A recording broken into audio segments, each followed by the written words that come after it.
Welcome everybody to the Sunset Flip Wrestling Podcast. Your home for all wrestling, everything wrestling. What's up, fellas? What's going on? Let's go. Henry-san. Wagwan, Henry-san. You know what I'm saying? I'm rocking with the hat today. What are we? Is Soto one of like 45,000 members of the Bullet Club? You damn right. Oh, Young Bucks. Oh, my bad. My bad. I remember buying this shirt too. It was like when I think they were all like leaving New Japan Pro Wrestling. So I think the wrestling tea store, they were going on a crazy like sale, like $5-10, and it was like a random thing. Like, so I bought I got this one. I got Kenny Omega, Hangman, and like two other like regular Bullet Club shirts. Okay, that's solid. Like, matter of fact, that's the case. Tell me what you got. The Three Amigos. The Three Amigos. They don't even make this one no more. But when I saw that shit, I was like, "Yeah, I'm getting it." So is that a legit one? I don't even think they make it. Is that a bootleg? It's the one when R-Truth was with the what's it called, Judgment Day, and Dob was there. He thought he was playing his dad. Oh, yes, yes, remember that. So that's the actual merch, or is that a knockoff one? Because the knockoffs are better than the regular ones. No, it's the actual merch. Yeah, it's the WWE. They stopped making it. I think it's on clearance now, but. So you might have to get a couple of them then. I don't know. For me, I'm still on my world tour. I want you to know, and yes, this is 100% bootleg. I doubt the NBA would put this up or the Knicks, but if they did, that'd be fire. So, let's enough of the semantics and the sincerities. Let's get right into this, shall we? Yeah. Okay, let's start with Sheamus, the breaking news of today. Shame. 19 years is crazy, man. Sheamus set to leave WWE. After what, 19, 20 years, right? 19-year career. Yeah, it's crazy. So for those who didn't know, so Sheamus last wrestled on November 17 when he teamed up with John Cena and Rey Mysterio, defeating the Judgment Day, right? But then shortly after, he went to have shoulder surgery in December, and we haven't seen him since. So then now, it was kind of like a breaking news today, reported by Fightful Select. He was offered like a restructured extension, but he rejected it immediately. So now he is set to leave WWE. He wasn't fired, but it was just one of those things where his contract is expiring. Yeah, I think he chose not to renew. Like you said, there was a lot of rumors. If you remember a while back, they said that TKO was looking to restructure deals, and it had some salaries on the higher end. So I wonder if Sheamus happens to be one of the casualties, and I have a feeling, don't want to say it, but I have a feeling eventually The Miz is going to be another, just the way they're booking him. I think he's one who already took a pay cut. I mean, yeah, but do you really think he's going to renew his contract? Probably not. I mean, who knows? I mean, I think you think of The Miz has always been a team player when it comes to WWE. True. I mean, it just sucks to see people go, especially go probably not on their own terms. Sheamus was going to retire eventually at some point anyway.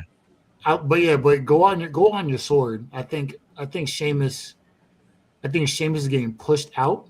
I think The Miz is next, and he might not have his own curtain call. So I think he's gonna. I think we're done. I think Sheamus is done with wrestling. I think he's like. You think so? Yeah, he's not coming back. He's done. I mean, yeah, they said, from what I remember, they said this was his final run. I think they said that he wasn't going to before the quote unquote extension. Yeah, they said that this was whatever extension he had was going to be his last, because he said that I think the injuries and everything. I believe he has something with his spine too that they said he only had a couple more years. If not, an injury was going to get worse. So it could be a situation where you said he's done. Yeah. So if that's the case, then I don't know. I mean, Miz has been around, but Miz is being the guy. He's the guy. It's just, you need a guy to main event, you could do it. You need a guy to do a mid card, you got it. You need a jobber, you got it. So just I think he's on his way out too. But I don't see as Sheamus for going anywhere else. I think Sheamus. See, with Sheamus, there's no doubt in my mind he is first ballot Hall of Famer. Oh, he's walking this year because of all the accolades he's had. Right, he's been WWE champion. He's been world heavyweight. He's been United States Raw, SmackDown tag team titles. Right, and then all of their accolades like the Royal Rumble, Money in the Bank, King of the Ring. Right. The only thing that sucks is that he wasn't able to complete the Grand Slam and capture the IC championship. But nevertheless, I'm not really sold on Sheamus retiring. I know like there was conversations earlier, about him this being this final run, right? Yeah. But with the idea that AEW as another platform that he can wrestle on. I'm not saying he's going to AEW, but the idea I think he's a WWE for lifer, I'll be honest with you. I don't think he goes listen, I wouldn't be surprised, right? But I just think like maybe the Indies, but I don't see him in a major promotion. Right. The other option of AEW being there, right? The option of possibly running it back with Cesaro. I feel like Sheamus would fit like a glove in the Death Riders. Claudio. Wait, who's who? No, we'll talk about that later. Where's he been? Don't even start that. Don't even start that. There's no fucking owls here. There's no fucking owls here. But just to reform the bar, or that tag team, I think that's very interesting, right? That would be an interesting idea for Sheamus. But again, if he retires, then I wouldn't be surprised at that either. Do we get what happened to R-Truth situation with Sheamus? No. R-Truth is I won't call him an icon in the industry, but he's your favorite wrestler's favorite wrestler. Like he's just a cool guy. Like everybody just enjoys to be around on a regular basis. I'm not saying Sheamus is a bad dude. I mean, when Sheamus was doing the off-season work and showing everybody that like the wrestlers' workouts, you kind of got to see a different side of him. But he doesn't have that polarity as a fan. He's not as polarized. Oh, he also did the videos with the wrestlers too. As R-Truth. R-Truth can go and eat a banana pie on Raw, and it's gonna be it might be the pop of the night because he has that much pull from a fandom. I don't think Sheamus has that. Yeah, true. I just don't think that it's different. When R-Truth was let go, the fact that he was so loved by many different types of audiences, kids, adults, right? Even the backstage wrestlers. I think with Sheamus, it's not that he's not loved. I think he's just more of a respected wrestler, right? So I don't think the crowd will, go crazy about Sheamus leaving. I mean, he is a 3-time WWE champ, a 1-time World Heavyweight, a 3-time US, 4-time Raw Tag Team, a 1-time SmackDown Tag Team, King of the Ring in 2010, Money in the Bank winner in 2015, the Royal Rumble winner in 2012, and not that it matters, but he's got 4 Slammies, and he has a great resume. And he has ESPN gave him the match of the year in 2022 against Gunther at Clash of the Castle, which we all said at the time was hands down the best match of the year. That was a great match. It's crazy. Like, who would have thought that like John Cena's final Raw match would also be Sheamus's final Raw match? You just don't realize it. Or final match in general. Like, yeah. So then he has what else we got? But Irish Wrestling Heavyweight Champ, Florida Champion, FCW's got a heavyweight championship, but like he wasn't in the Indies for that long. Once he was under WWE's umbrella, he was only there for like a year, maybe 2 years, then broke out in 2009. Yeah. So I just think, when it comes to Sheamus, it's like if he's thinking about, taking like a coach or mentor type role, I think he probably could have restructured the deal. That's why I'm saying, like, I think that option of wrestling out, somewhere elsewhere other than WWE is open because it's like, all right, he rejected this deal and maybe he's looking one last deal. Now, and this is what last thing I'm going to say about Sheamus. If he's looking forward to a further pursuing a solo career, I think the best destination for him would probably be TNA. I'll give you one better. Yeah. AAA. The Undertaker. way you see the booking differences. Now, I'm not saying that booking is a big reason why he's not going to be back, because there's obvious reasons why. It's kind of like very well noted. You can tell the philosophical differences and the actual, like, the bare basics of how booking is done from NXT to the main roster and TNA and AAA and AEW. And Sheamus is real close with Taker. And Rey Mysterio too. So you may end up seeing him down there and maybe finish out his quote unquote contract. His contract is until next March. He may go to AAA and go hang out, go be down there. Maybe feud everybody down there. Damian Priest just went down there. It's like, oh, listen, there's different options to revitalize your career and get you a swan song. Yeah. So. I just think I'm not fully convinced that he's retired yet. I just say, like, if he's pursuing a stronger or a last run in his singles career, then it's definitely TNA. If he's interested in running it back with Cesaro, AEW is right there, and I think he would fit perfectly with Death Riders. That's all I gotta say. How many members of Death Riders? I think there's like 6. I think maybe 6. Downcast is what? The other 700 people on the roster? Oh, no. Anything but that. Anything but joining the. So, yeah. It's only 2 factions.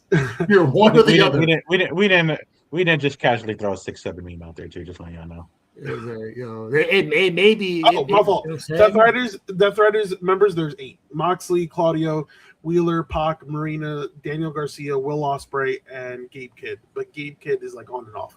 Well, right now he's injured, but so 7 to 8, he makes 9. I'm waiting for just Death Rider versus. No, we can't have anything with the Don Callis family. All right, let's move on. A little recap from Monday Night Raw. Family in 2040. Let's not even get into it. Anyway, keep going.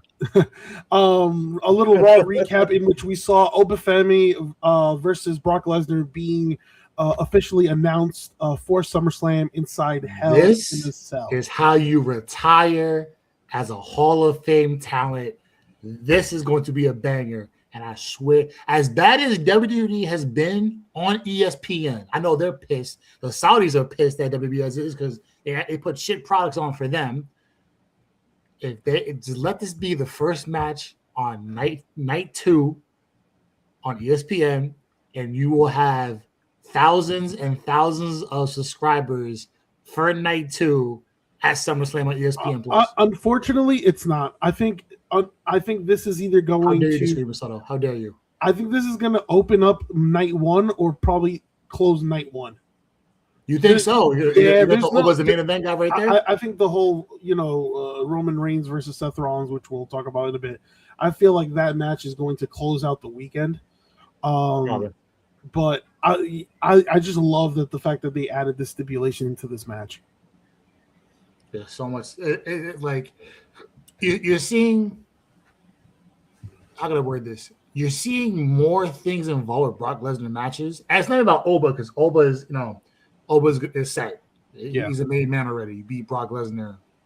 Somebody going to fly off the cage. In that way, the way you did so, and it's like, yeah, there's nothing more you can do from this point to propel yourself into a situation. This is more so like you get to retire Brock Lesnar, and how we're gonna get it done.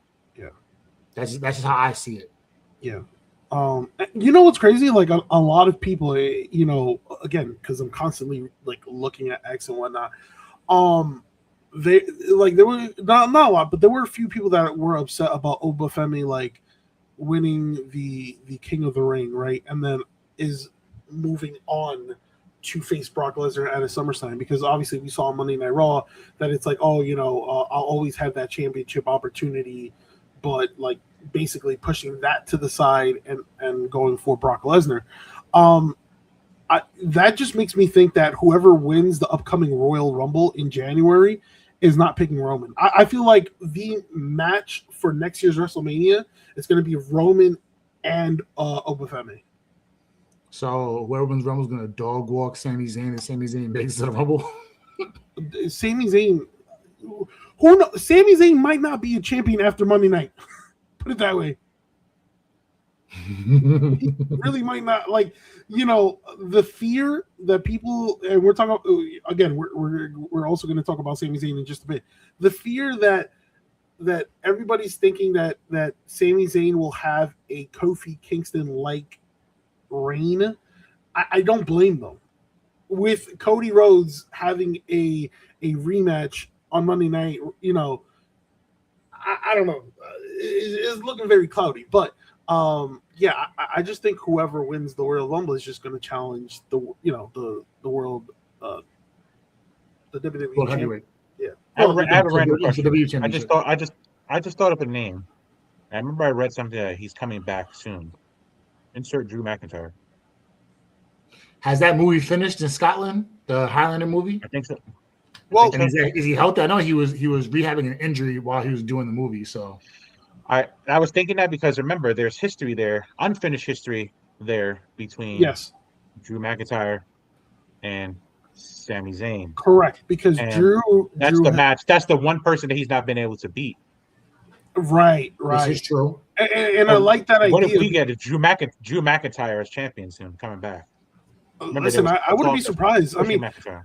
it's crazy you mentioned Drew because they both have some sort of like you just said history, but Drew has the history of always falling short or always getting screwed in championship matches, right? But at the same time, Drew is always making fun of Sami at the fact that he's always come short, the fact that Sami has never defeated Drew. And of course, when Sami was struggling, Drew would always mock Sami that he wasn't championship material and whatnot. So you make a great point. What I found like so interesting was the fact that it was Brock Lesnar who basically said to Obafemi, like, all right, fine, you want to challenge me, all right, but it's inside Hell in a Cell. This is the last battle between them. 100%. This is Brock's swan song. I think Brock is going to make Oba look like the next Brock Lesnar. Yeah. And destroy him. And I think this is where Oba's monster push, which he already has, takes the next step in the elevation and gets even further. Yeah. So at some point, I don't know what their plan is. If you're going to have Oba steamroll through the Royal Rumble and challenge Roman. I'm not sure if that's the move. I won't say steamrolling or just rolling through the Rumble. Because now you're setting a precedent that you're on two levels. You're on. I don't know if they're going to put him on. What are they going to put him? Elimination Chamber though. That's the thing. Do you want to waste an Elimination Chamber match on him? No. But I don't know if you have. So you say Oba is gonna run through the Rumble. I don't know if that would be the best option because now you're creating a precedent, right? Because when I say run through the Rumble, whenever he enters, I think if they have him right, they could either do the Iron Man route where Oba starts it and he goes the whole long like top like first five. Yeah, for not even top 3. Mm-hmm. You could have him do a dominant run like that, or you could have him come in one of the infamous number spots that always tends to win the Rumble. Was it 17, 20, 25 through 30? Yeah, something like that. But I forget the history of them. I believe 23 or 21. Correct me if I'm wrong. Is one of those, and that's like the last 5. Yeah. Yeah, but you could have him dominate.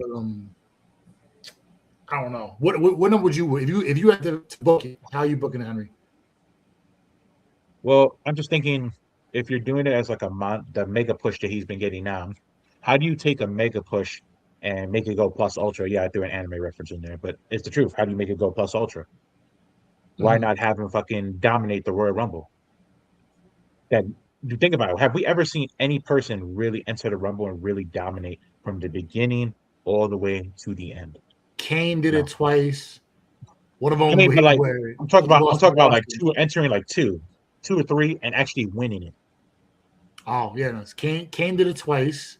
Roman did it twice. and Lesnar did it before getting punched out by Drew. I think But Roman had like I think Brock had like 16 straight. yeah, but and then Drew came none of and them ever punched him out. won it. That's the thing. What's another Right. story? You have somebody this time do the thing that Roman couldn't do, that Brock couldn't do, that Kane couldn't do. Not That's a even the big precedent. Undertaker. That's what I do know. I'm all for it. Hey I'm like, man, don't get me wrong. I'm with that 100%. yeah. It's just like you're really putting like it's not even plus ultra. Like you're really going all in. Then that means like You have to.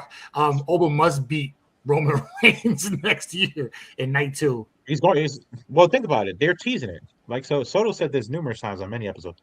WWE likes to foreshadow a lot of things in small little details. If you really watch the nuances and everything about what they do, Right. Seth Rollins and Roman Reigns didn't have that promo for no reason. I'm just throwing that out there. Right. They didn't say this could be their last time. They're foreshadowing the future, which we know the future is the younger generation, the Braun Breakers, the Obafemis. Oh my God, just the list goes on and on. Yeah, they I'm talking never about said the in that women's, right? It's just promo crazy. this is the last time ever. They just said this is like where we're gonna like This could be- close that chapter of the Shield forever. That's Yeah. 13, 14. Well, Rollins did make a mention that this time is passing us by and that a lot of newcomers are hungry Yeah. and this and that. And also That's he like made 13 mention of years this. in So, the like I making. said, WWE doesn't say things and insert things for no reason. So we got to watch out for those context clues, and that's one to keep an eye on for. Yeah. All right. Let's move on to the future of the Vision. What It's a- future? Don't skip this. It's a very cloudy. It's not cloudy. It's very cloudy. It's It's cloudy. It is dark, and it is quiet, and it is shut closed. It's over. So I it turned into Daredevil, basically. Okay. yeah, I really don't know what's going to happen with them, to be honest with you. I mean, I think the fact that Well, Breaker they're lost, teasing their first woman message, their first woman member. So let's yeah, which is going to be Maxine. Yeah. But the fact that Breaker lost that steel cage match to Seth Rollins, that boom, they lose momentum. Him and Theory, they both lose the tag team champions chips to the Street Man, Profits. So Theory's a punching bag at this point, bro. Let's yeah, call it what it is. Logan Paul's injured. I mean, Brunson Reed is still recovering. Paul Heyman right now is more focused on Brock than ever. Then It's over. Yeah. I just don't really know like what they're doing like with the Vision. I mean, it has potential. Don't get me wrong.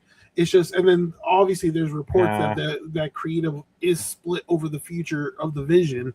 So I mean, I think they're done. Dead. I think it's just there's no point. Like even if like you could correct the ship, Bronson Reed comes back healthy, Logan Paul comes back healthy, and then no fault to their. I mean, no fault to Braun their Breaker's own. still Braun Breaker, but Yeah, Things But, just like, happen, which is The unfortunately. injuries. they made him look weak. Like I think that the fact is like they all couldn't consistently stay healthy at the same time. It's just sporadically one got injured, then the other, so it kind of like again took the toll. And the Vision is always about the numbers game, and recently of course. I feel like everybody else has gotten the Vision's number right. But I mean, I think maybe if Brunson Reed return, maybe that can help kind of like rejuvenate the Vision. But right now it's looking really, really bad for them. The Bronson Reed injury is what destroyed the Vision essentially, because you have there's no heavy, there's no supporting piece you need to fill in. Like, we gotta have a big match that doesn't involve Braun Breaker. All right, cool. We'll throw in Bronson Reed. Right? It's like everything else is just like, man. It just sucks. It sucks everybody got hurt, but it is what it is. They're done. This is it for them. They need to rebrand something. Maybe Breaker, Maxine, and Theory. I don't know. It's like they're all like they're all going like their separate routes in a way, because it's like, all right, Breaker's gonna try to look after himself once again. Theory think that's why they is haven't pulled the plug on Maxine yet either. yeah, Theory is Because they too don't know what busy they're on doing. this whole Maxine thing. Logan But you Paul's can't really pull a injury. Maxine together because you need everybody healthy. It doesn't make sense for her to not to be involved. Yeah, And now you have the thing with Chad Gable, aka my man Shorty G, who's not.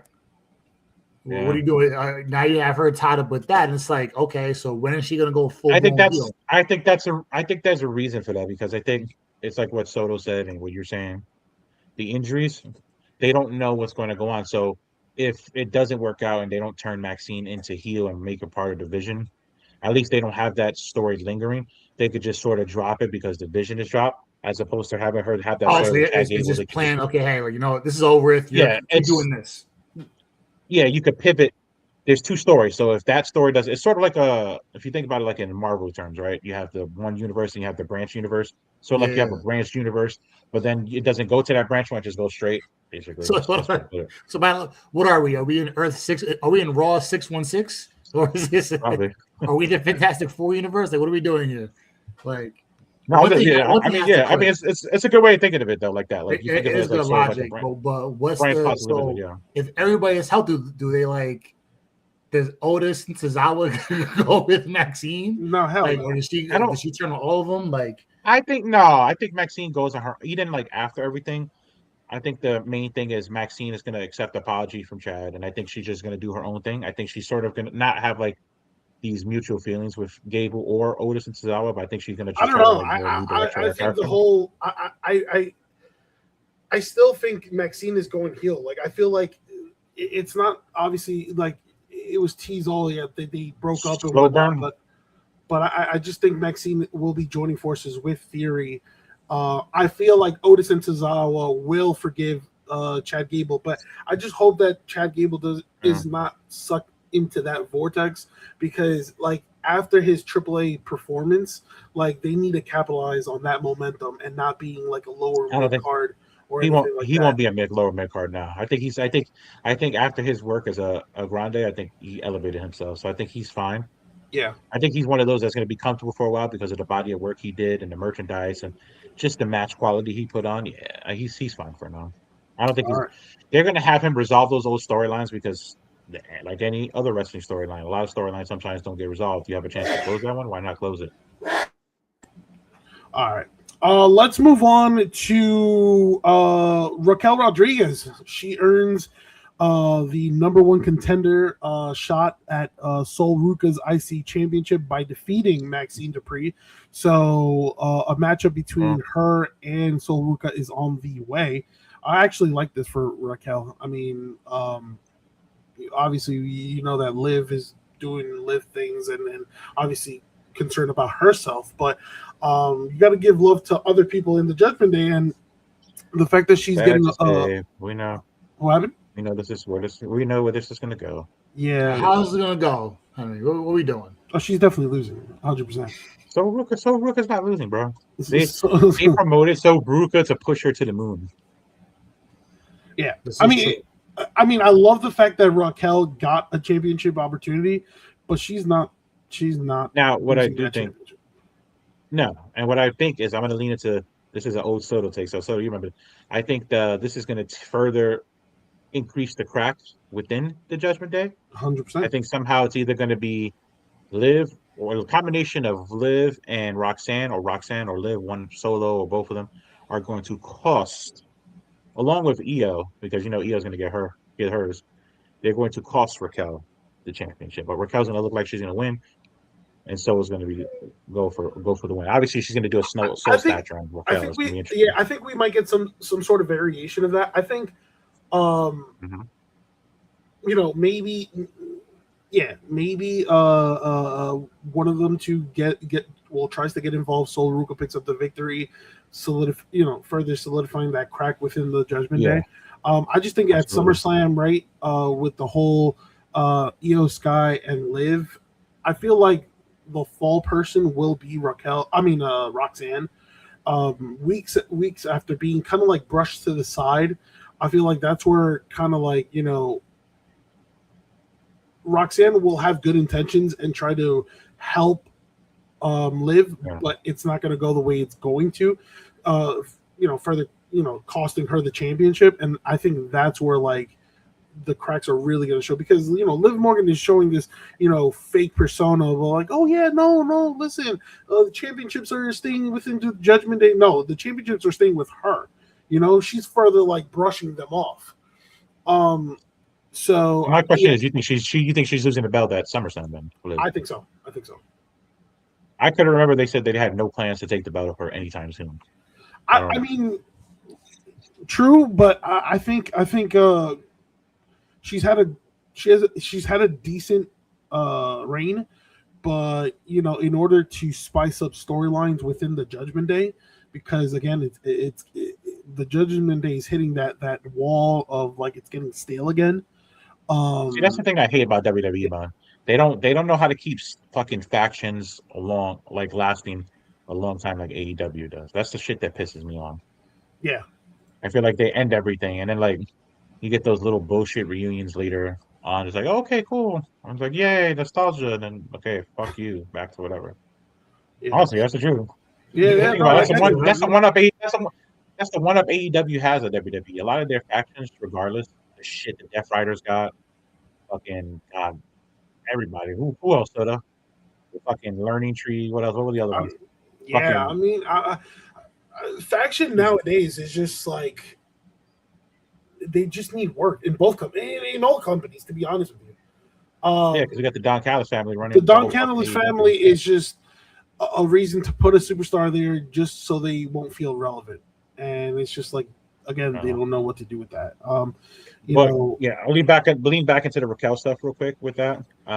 Yeah, I mean, do we ever think she's going to get her opportunity to be a world champion or mid card champion? I think so. I don't know. I mean, it's just a matter of who is going to be. I think her first feud, if she ever wins, is going to be against Liv or Raquel or Roxanne. Yeah, no, I hope I'm wrong. I hope Io does not take the title at SummerSlam, and then you can have Raquel versus Liv. Like, I think people would love to see that.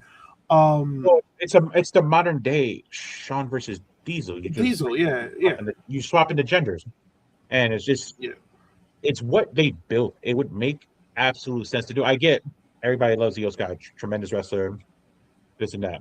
But I think Io's at the point too. She's always going to be on the upper card, like the upper main card. She's not going to be like mid card. If she wants to, she could do mid card. Yeah, it would be like an Asuka type role. Yeah, I think that's where she's going to go to. I feel like Raquel, since coming back from her injury and everything, has been putting into work. I think it's a matter of time before she gets her due. It's just a matter of how they plan it. Now, this she could be needs something the down the belt line. at the end of the, by the end of the year. She needs a belt on her. I'll say by Survivor Series. And the reason why I say by Survivor Series because that gives you a good amount of time between SummerSlam and that to build a decent build between those two. Now the question is, who's the face and who's the heel in that feud? I don't think they're going to turn Liv. I don't think they're going to turn Liv face. No, it's going to be Raquel. It's going to be Raquel. It's going to be.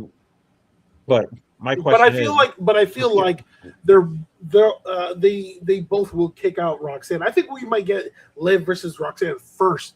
Like we'll get that first.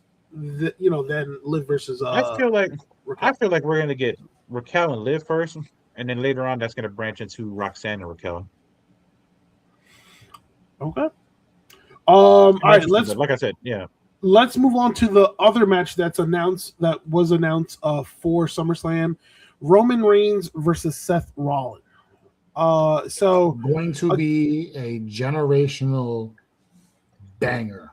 Yeah, I mean, listen, the promo that Seth Rollins issued on Monday Night Raw was truly epic, and then with Reigns finishing the promo saying, "You're right, I don't want to beat you.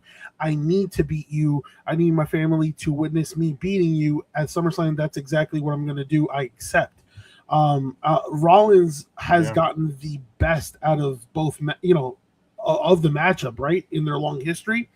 I don't think Roman Reigns has ever beaten Seth in a high stakes premium event. I don't know.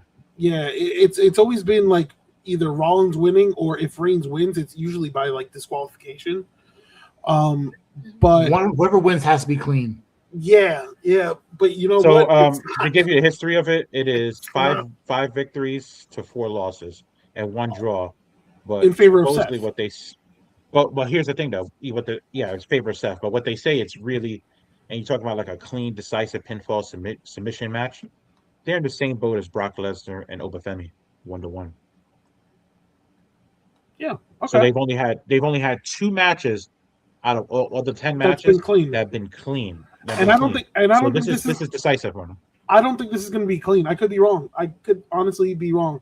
But Their it's just, last match needs to be no interference, no nothing, and just I think it's gonna be clean. I think I think this is overdue. I think if you talk about especially the way they worded it that they want to close this chapter, I okay. think this match is going to be clean. You don't close the chapter with a DQ finish or stipulation. I'm going to go there with a B as well. No, I think it's that definitely it's going to. we're going to throw that out the window. It's not going to be a DQ finish.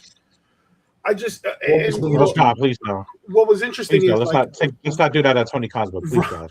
Roman's last match against Jacob Fatu, nobody interfered, which I thought there was going to be some sort of interference, but nobody really Yeah, interfered. If we get a ref bump, then maybe. Um, but I don't yeah, think we'll get that either. I think it's going yeah, to be a clean match. We're talking about okay, like I'm talking about like Stone Cold Brett back in the day type clean match. okay, 20, okay, 25 minutes. okay.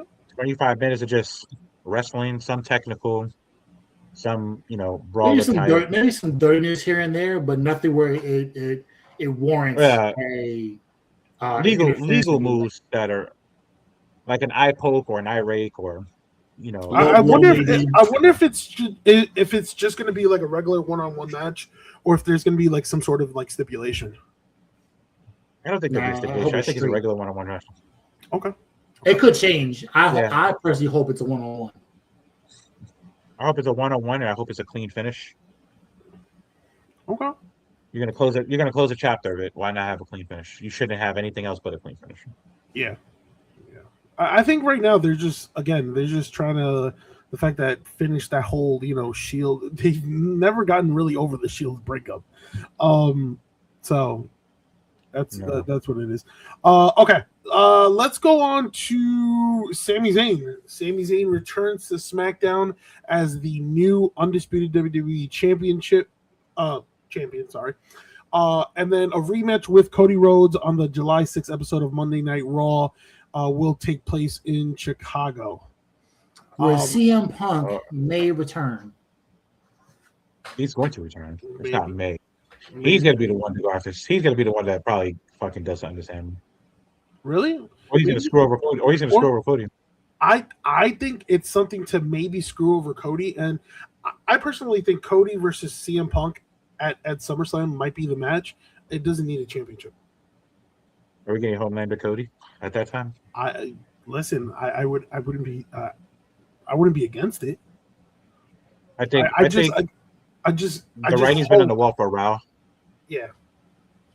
I just hope that again that this whole reign of Sami Zayn, it doesn't take the Kofi Kingston route. That's all I'm hoping for. And even other wrestlers. Who would it be? Who would it be though for him to take him out for it to be Kofi Kingston though? It would be Cody Rhodes. That's the thing. Cody has to win in less than 5 minutes. If Cody Rhodes, no, not even less than 5 minutes. Like they can have a banger Just of a win match. in general. If he wins tomorrow, oh my god, it's gonna be bad. It's gonna be really, really, really bad. And So hypothetically, if that happens, does he I have a feeling. does he I have a beat feeling the that's gonna Homelander happen. allegations the way John Cena couldn't No. beat Super Cena? No. Rey Mysterio wins the World Heavyweight Championship. No. Cheers, everybody! I I see John I- Cena I says feel we like got a match. this is the route And it's going. Cena This is the wins route it's in going. like 2 minutes. No, I feel like this is the route it's going though, unfortunately, and because they've teased already CM Punk versus Cody Rhodes at some point, so I feel like that's going to be for the championship. You're I don't going think- to destroy the value that Sami Yeah, because you're Zayn gonna have three different. had. You're gonna have 3 different championships and 3 different championship reigns in a short span. You're gonna have Cody Rhodes, you're gonna have Sami Zayn, and you're gonna have CM Punk. That's a lot of movement for the title in a month and a half, I'm 2 not, months. I'm not worried about Cody about CM Punk because he's been gone for a while. The fact that Cody just lost and Sami Zayn's champ, and you're going back to Cody, like at least give him like 3 months. At least take it to SummerSlam. You know what I mean? I could be wrong, but this is how I feel that this is the WWE booking that we're in now. So, TKO booking or Triple H booking? I would say TKO. I don't think I think if again we're talking about Triple H, I think the issue with Sheamus wouldn't be an issue and being gone. Right, because he's a Triple H guy too, not to mention. Correct. So there's a lot of things that you could sort of tell that TKO has their fingertips on and is messing with. And then there's a lot of things that you could tell Triple H is doing. Like as the real wrestling fans, like the fans that are like really watch the product and, like basically see how everything is and can sort of put 2 and 2 together. Like, what's TKO forced. What's this and that. Like, it's not a matter of what, where, when. It's, oh, yeah, this is TKO. This ain't Triple H. I think that's more of a TKO situation. Soto made a good point years ago when we were doing episodes. It was us two doing an episode. And he was like, how I know Triple H is doing a great job? This feels like the black and gold NXT area when he was doing the booking. Yeah. Now, you don't even know what the fuck is going on from week to week basis. It just changes just because. It's just it sort of gives you like the Vince McMahon feels, honestly, but not. It's not worse than that. At least Vince knows the direction, and they didn't care how they got to it. They just went there. It's just this group, they don't even know what they're doing. They just know like whatever happens that Friday on SmackDown for a Saturday for a 2-day pay-per-view or for a Sunday pay-per-view. It's like this. Yeah. All right. Well, Friday. We get the most pop here. All right, bet. Cool. Call it a day. Yeah. Yep. Exactly. I'm very worried about like Sami Zayn's title reign. I'm telling you guys right now and our viewers, I would not be surprised if he loses the championship come Tuesday. Like we've seen it's predictable, bro. Fumble big time matches and big time title runs, like Cena going on a heel turn on his final run, which initially it was great, but then like that whole thing it just like went nowhere, and then suddenly he's babyface Cena again. I'm like, okay, whatever. And then the whole fumbling of Cena and not Cena, Cody and Randy Orton at WrestleMania, like that in itself was like,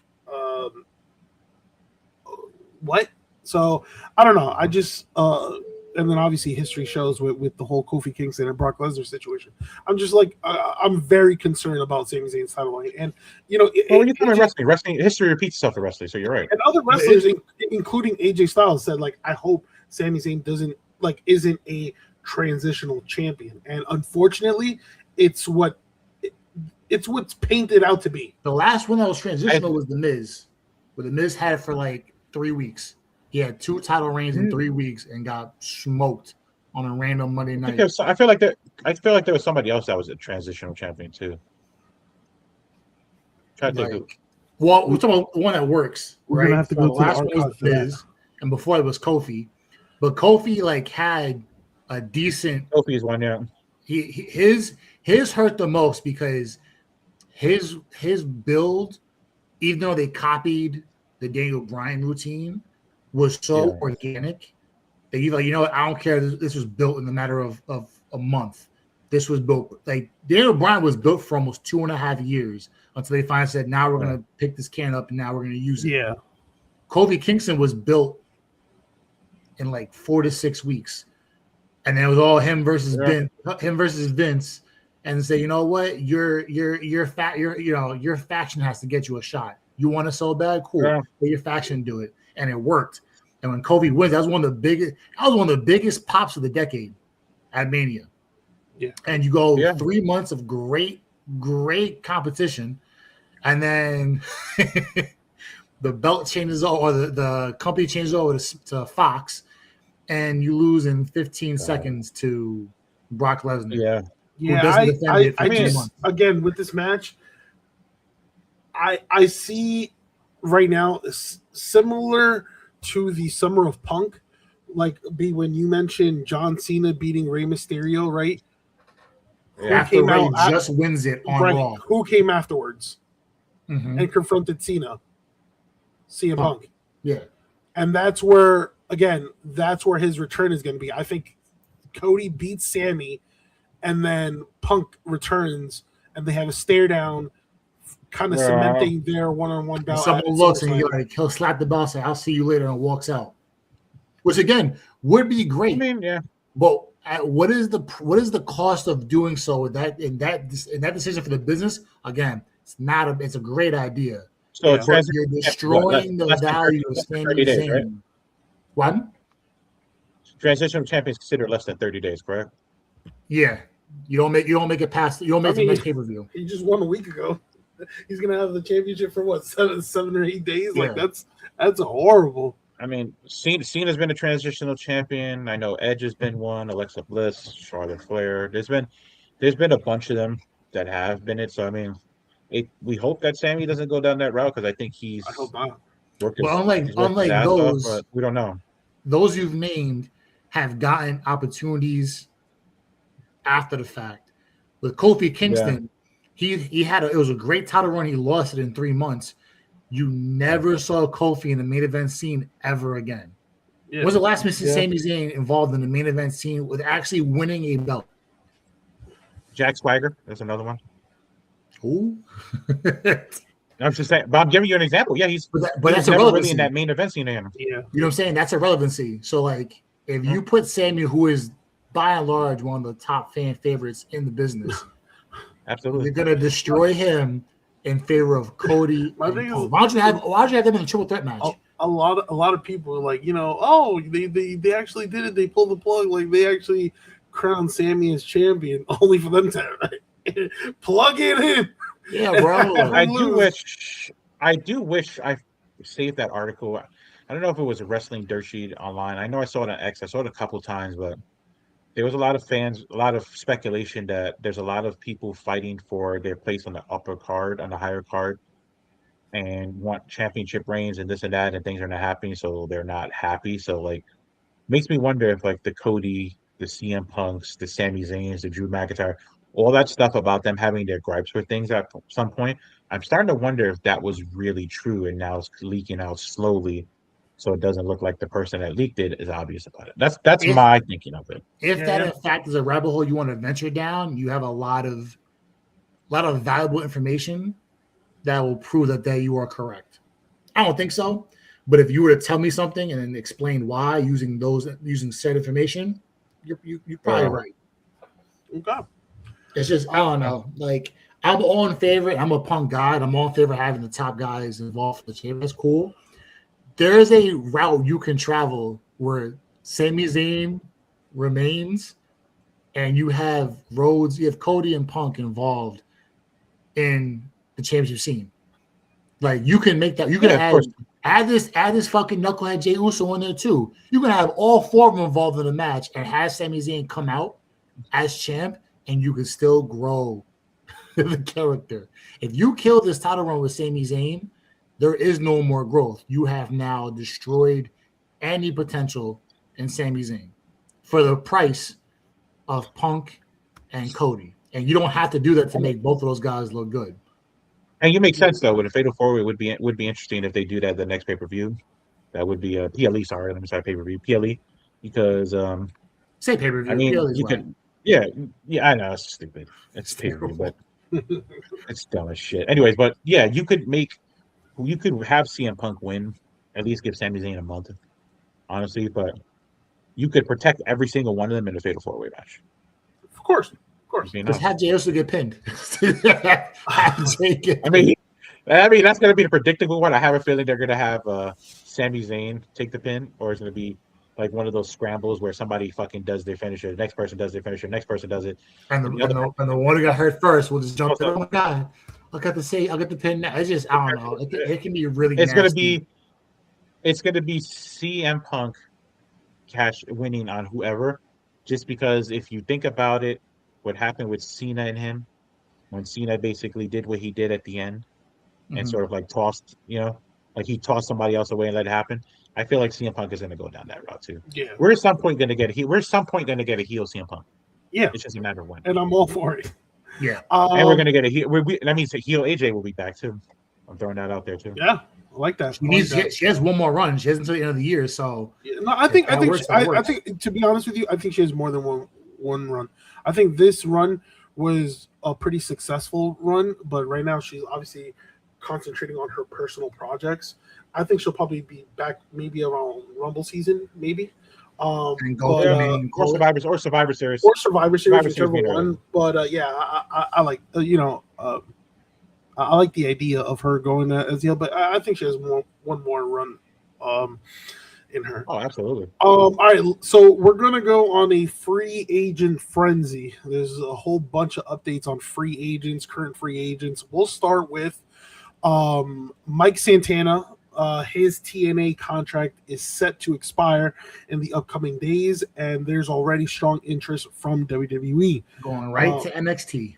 Yep, and I think, again, he is a perfect fit. We've seen him in NXT. The crowd has been real receptive of him, and all he keeps on doing is rising his stock. So if that happens, that's a big get for WWE NXT.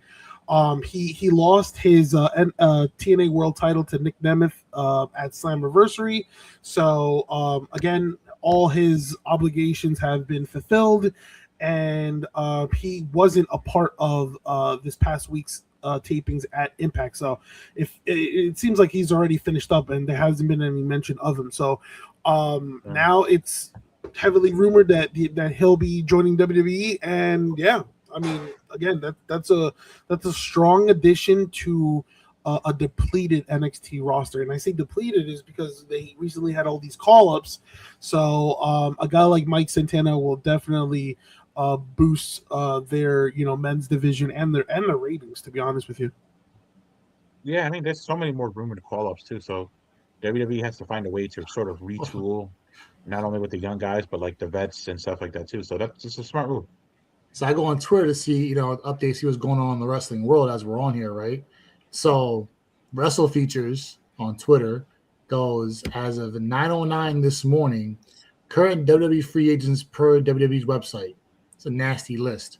Mm-hmm. AJ Lee, Brie Bella, Brock Lesnar, Danhausen, Nikki Bella, Obafemi, Omos, and Paige. This is as of 9:09 this morning.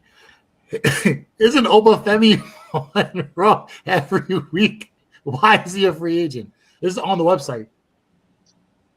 Because I don't think he ever technically signed with a brand. He's one of those like floaters.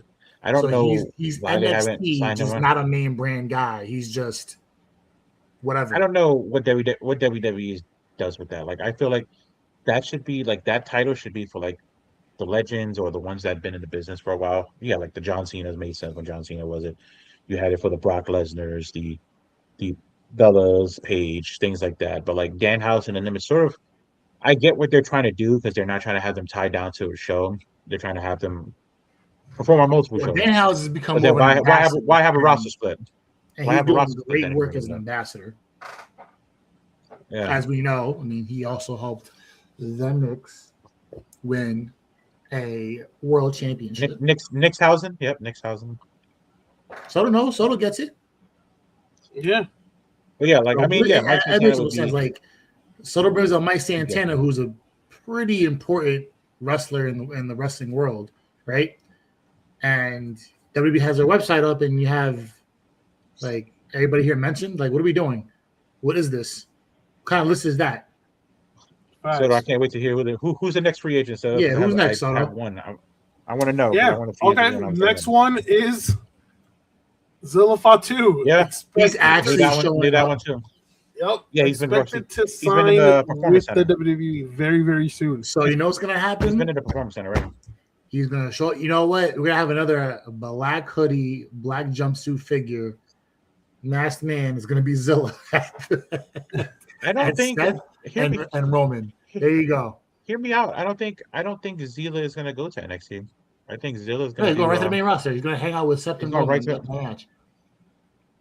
He's gonna do something. He's been in the Performance Center for the last couple of weeks. So. There you go. There's your interference right there. Now the debate is, is he like? Do you debut him in the main roster already, or do you build him up in He's NXT? coming after.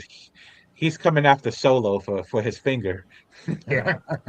I honestly think it wouldn't be a bad idea to take the Solo route. When they signed Solo went to NXT for a couple of months, and then he got the very quick call up, and then debuted it, and the rest is history. But he's done great.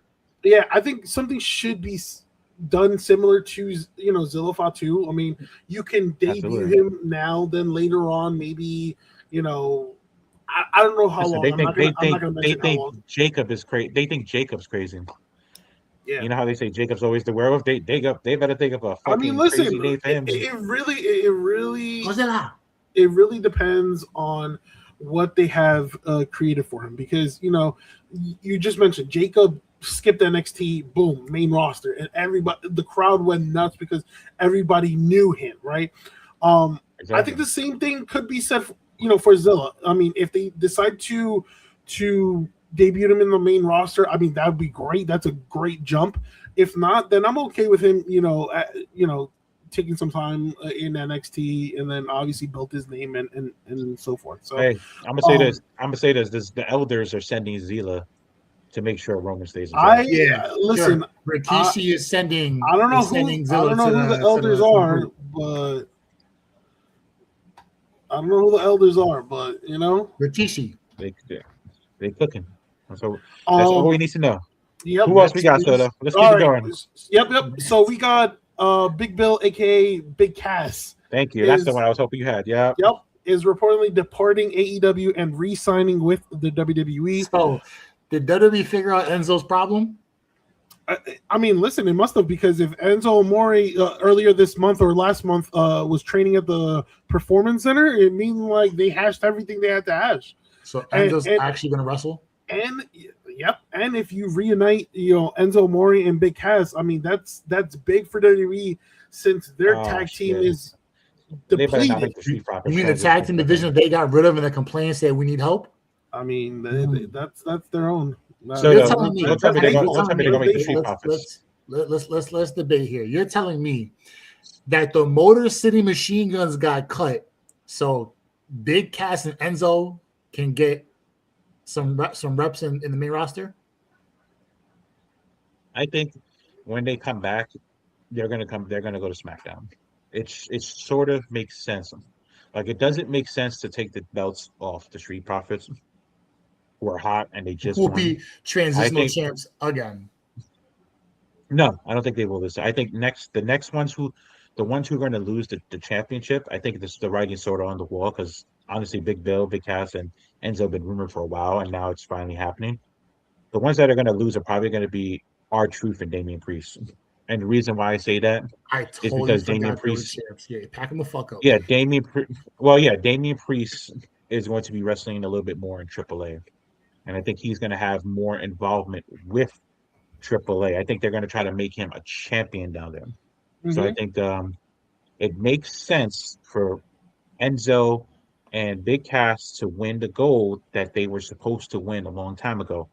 Promise them a championship reign. Have them lose to somebody like Damian Priest and R-Truth to finally get over that hump and get them over. Because when they were there, we know they were hot. Like, the crowd was into them, everything. Yeah. We know who the real wrestler was, and then we knew who the mouthpiece of the group was. Yeah. But it worked. Yeah, and now they were super wrestling. Yeah. Yeah, they were super popular, back from 2013 to 2017. So for them to possibly have another chance at this, I mean, we'll see how the crowd reacts to it, but I think, if I'm not mistaken, it was reported that if they do end up signing with WWE, that they would start with NXT first again. So let me ask you a question. So is WWE planning to go to New York anytime soon? Yes, I think at the end of the year. Well, I mean, I think Fanatics Fest is in 2 weeks, and then Saturday night's main event. Why not have them Saturday night main event? Right? Or the Barclays? Why not have R-Truth and them say that we don't have any challengers, have them come out, and then they're from New York. The pop they would get if they come out in New York. Perfect timing. See, that's the thing about wrestling crowds. It's like, all right, what kind of pop are you like? Are you going to get him? Remember, we haven't seen this tag team in 10 years, and I know people remember the Hardys them. in WrestleMania. Yeah, remember the Hardys WrestleMania when he said it's time to get extreme, and the crowd reaction. I know you're at not comparing Mania the Hardys with Enzo. No, but I'm not saying Yes, that. he But I'm is. saying the Yes, crowd he reaction. is. Yes, he The is. crowd reaction with the pop, like debuting and coming back or returning after years. You do it on a certain spot, like a So certain that's your place that friend. holds. I'm saying, like, you hold a heart to them. Like, the fans appreciate that. They appreciate the fans appreciate that. So I think either they do it at Saturday Night Main Event, they come back, or they come back in a future New York event. But I think probably if they go to Long Island, I think that's where you bring him back. I feel Enzo like is that's from the best. Hackensack, and Big Cass is from Queens. I mean, listen. Remember they had the Long Island thing when Carmelo was with them. Remember that? I think. Listen, I think they were always entertaining. Woo. There was always entertaining. I think the slip up happened when they decided to pull the trigger on Cass betraying Enzo. I think when it comes to Big Cass, I think we've seen him evolve, since his last time in the WWE ring. Like he's taking care of his body. He looks shredded. He looks like a beast now, right? And it seems like he's matured. The problem has Enzo, and I don't know, because a lot of people back then they didn't fuck with Enzo.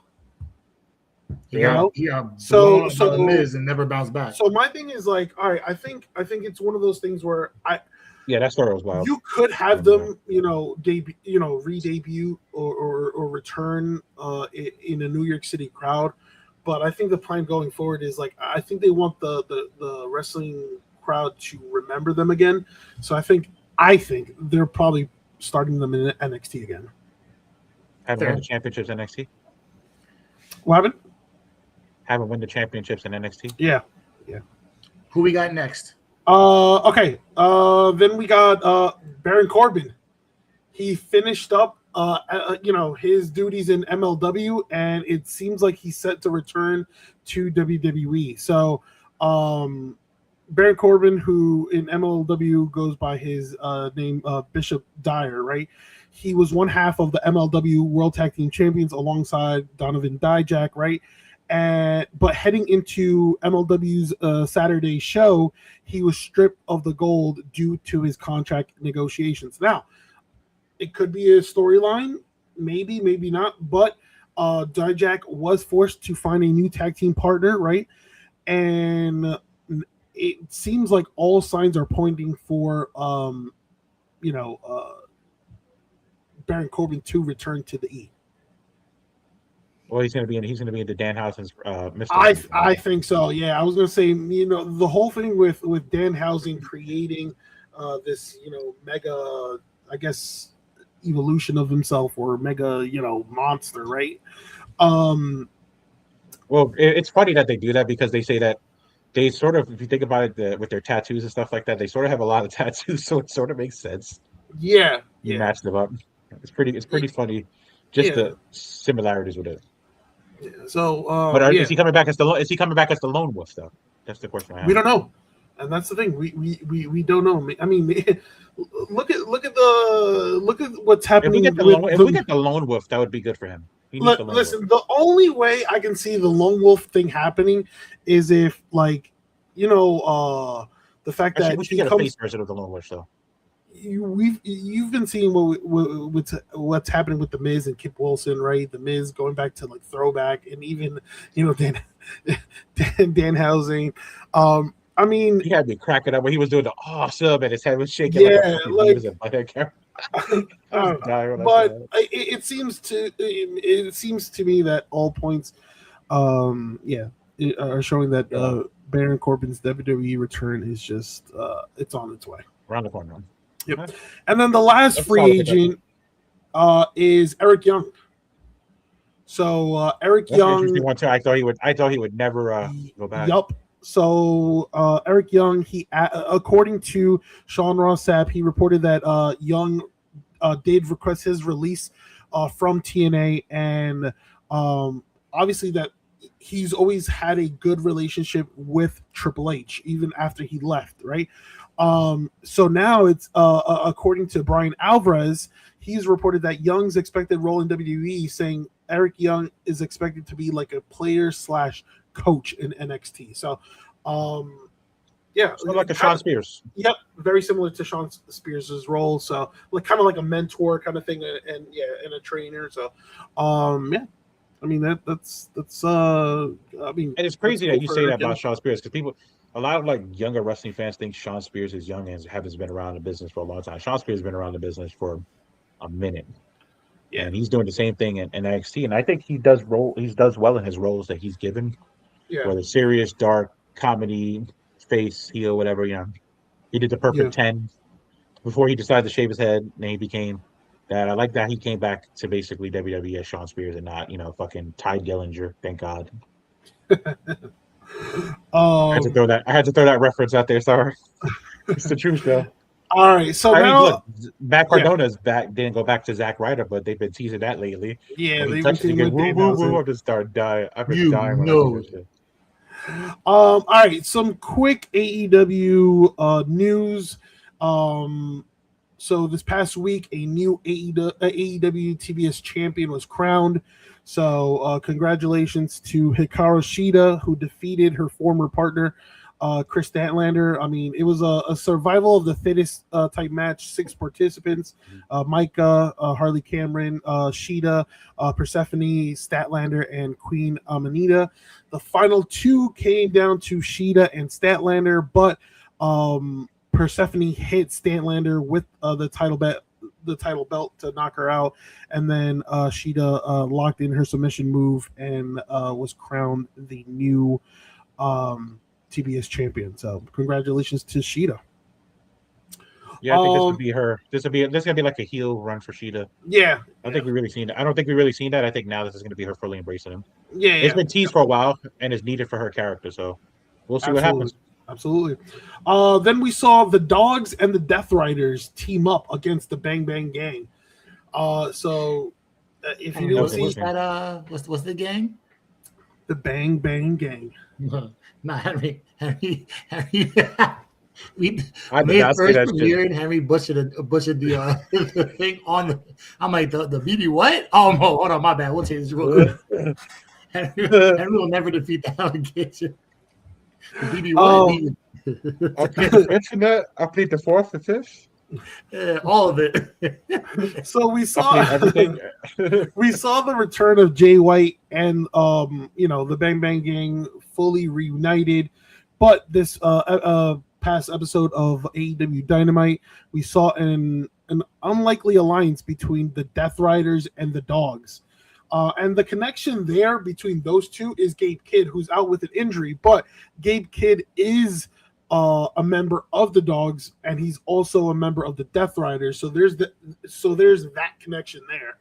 So, but I just thought that it was one of those so things random. that doesn't make sense. Yeah, I just thought I was just gonna say it doesn't make sense. I just thought it was so random to see the Death Riders, align themselves with the Dogs. But, so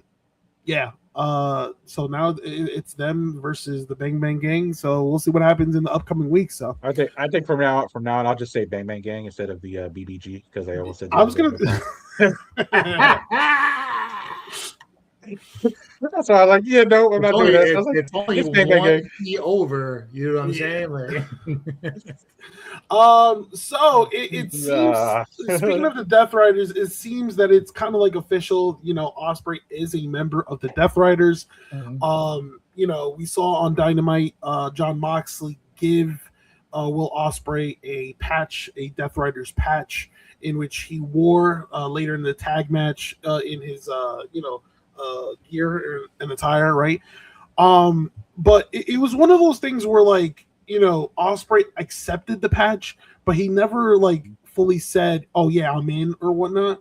So a lot of people are assuming he's in, but I don't know. It's one of those things where I feel like Ospreay is going to turn on the Death Riders. Probably. Yeah. I mean, the writing's sort of on the wall with that kind of shit. So I mean, I'll be honest. Yeah. Yeah, and I don't know how John Moxley is going to feel if or when Will Ospreay actually becomes AEW World Champion. So Yeah. it's one of those things where it's like, we'll see what happens. But again, it's interesting storyline because it all ties up with the AEW World Championship. Obviously, John Moxley being this mentor to Ospreay, right?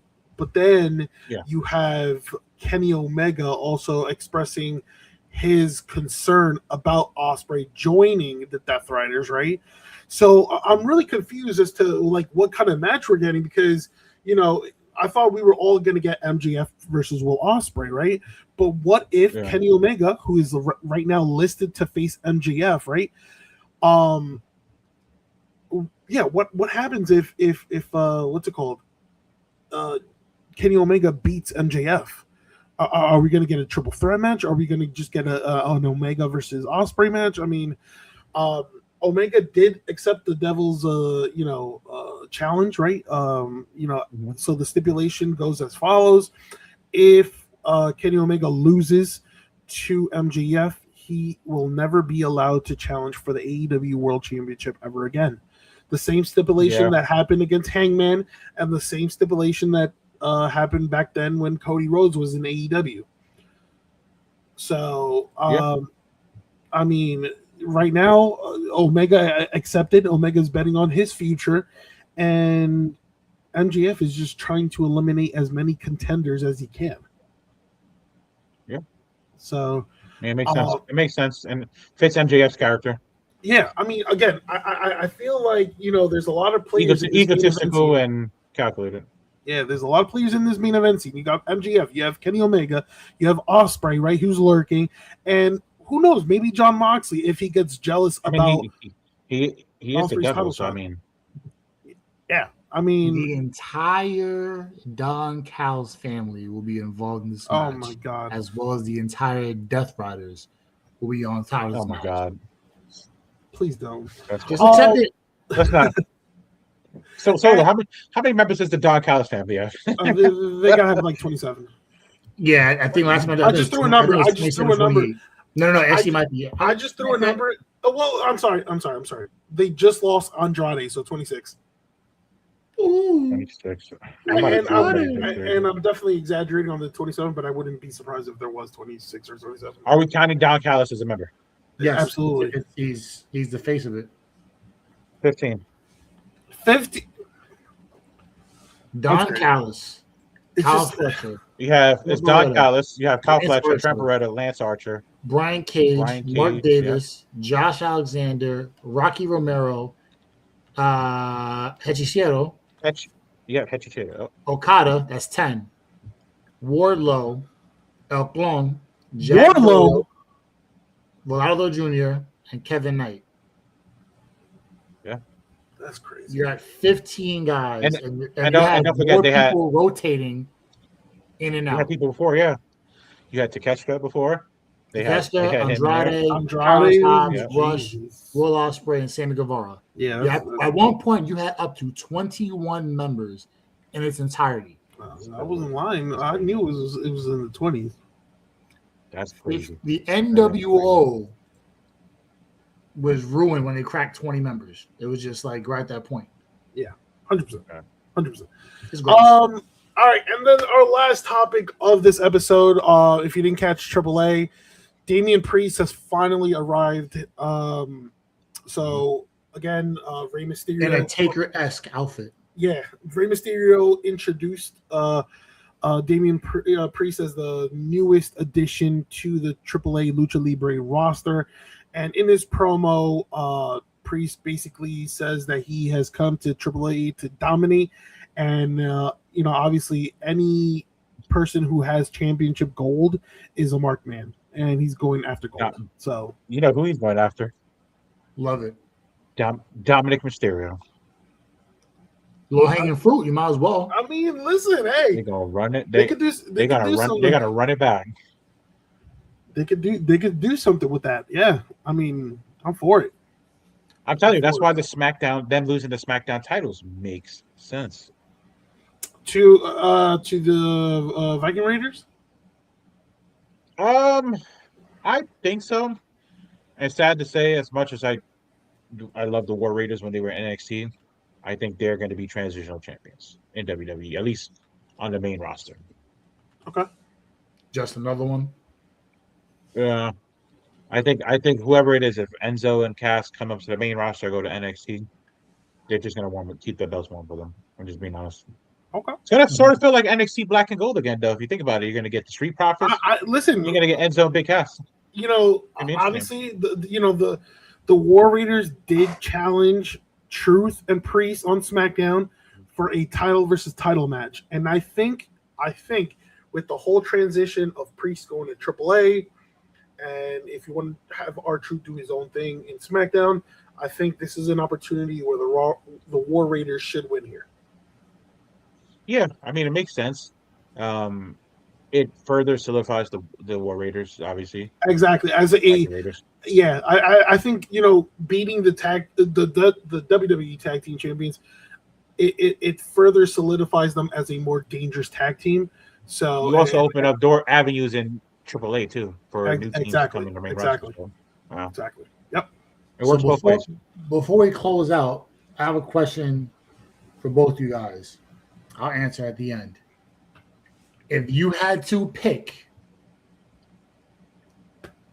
3 options or 4 options, where are you going? I'm giving you all 4 options are 3-year deals. And you have 2 chances each to be 2 chances in that 3-year span to be world champion, to be the face of the company. Are you going to WWE, AEW, AAA, or TNA? If you're doing it based on how things are booking, TNA is everything you just guaranteed 2 title runs. You don't know how it's going to transpire. You just know you're getting 2 I'm not going to. I love TNA, but I'm not going to TNA because they're too much in chaos right now. So that's crossed off for me. Okay. AAA is on the rise. I'd like to see more out of it, so they would probably be crossed off too. And then now the hard part is WWE and AEW. Even though WWE has always been the superior product, AEW has been putting out better quality lately. So if you're looking in terms of quality and having the quick championship run, you would probably go to AEW. But if it's for me and I'm looking to build upon stuff and do that, I'm going to go to WWE because I'm probably going to be guaranteed somewhere down the line another championship run because being a veteran. A moderate, the way it's been going the past couple of years, a moderate possibility you're a transitional champ twice.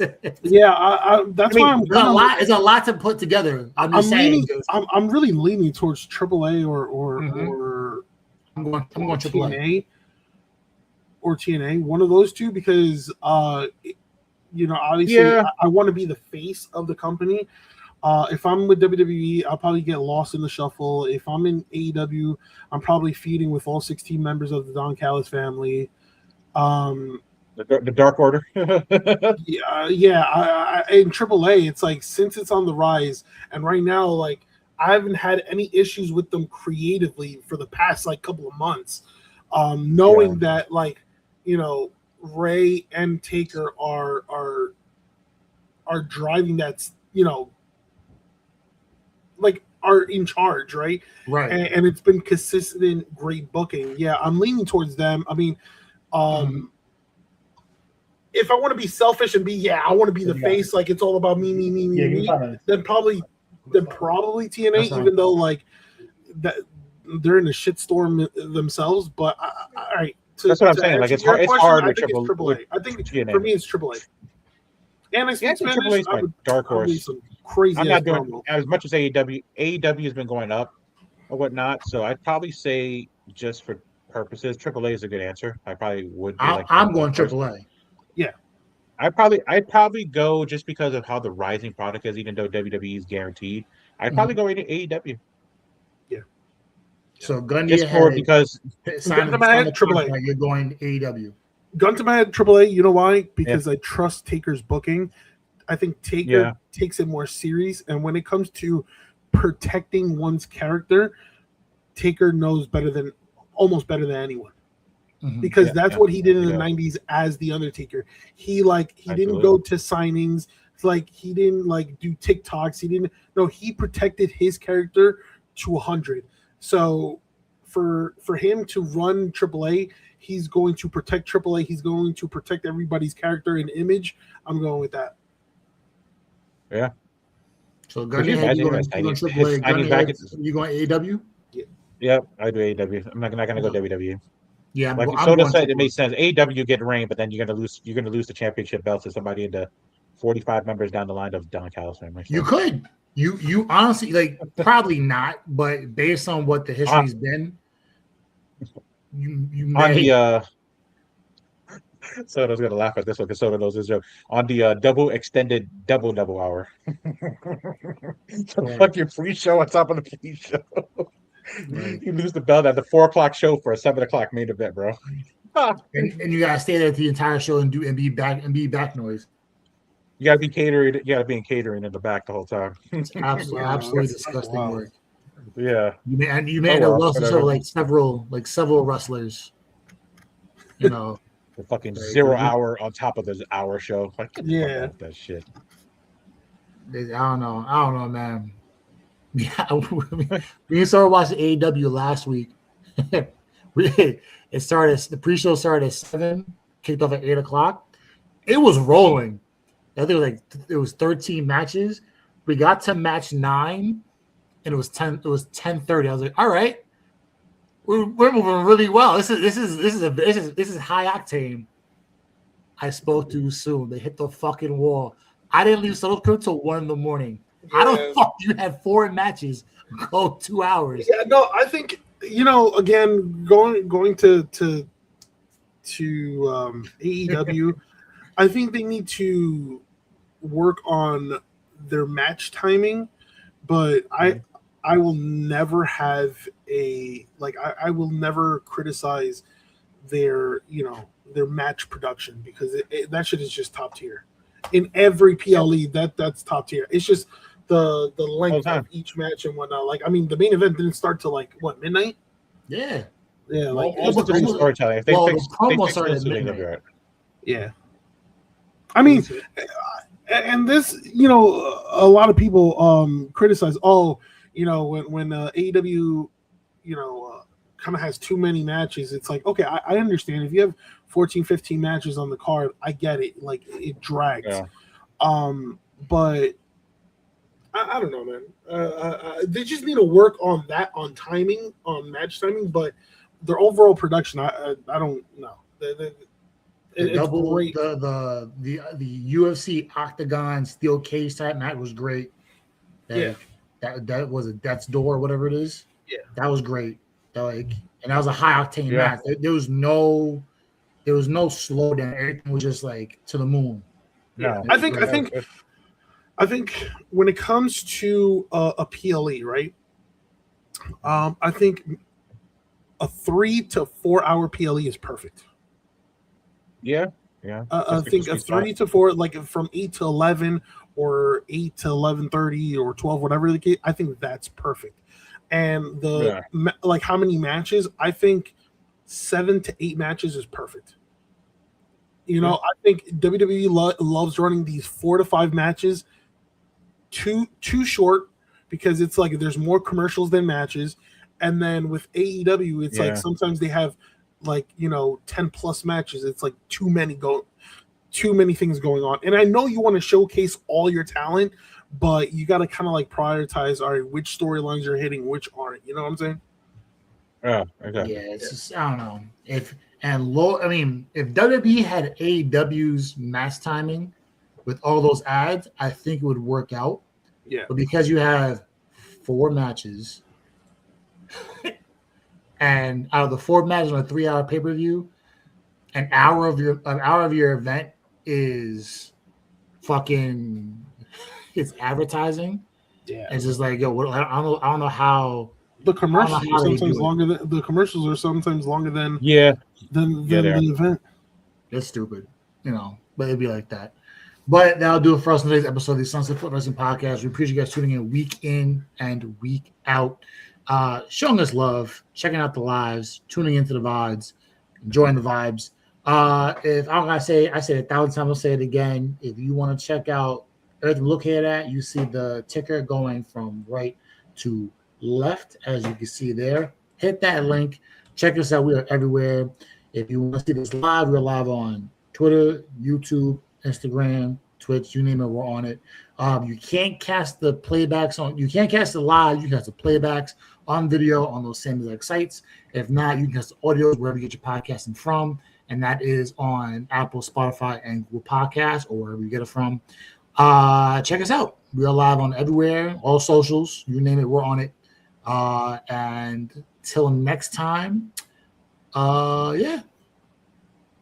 Thank you for tuning in. Till next time, guys. Be good.